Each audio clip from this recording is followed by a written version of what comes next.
নির্বাচনের প্রচারে Trinamool, BJP, CPM কেউই খামতি রাখতে চাইছেন না।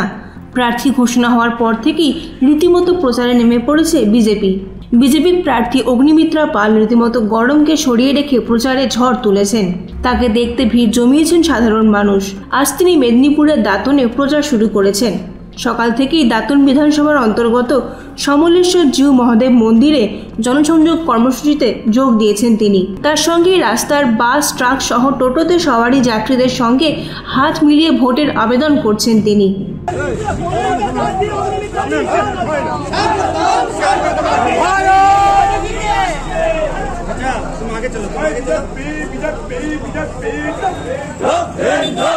দাঁতন থেকে নিজস্ব প্রতিনিধির রিপোর্ট, এনএম নিউজ।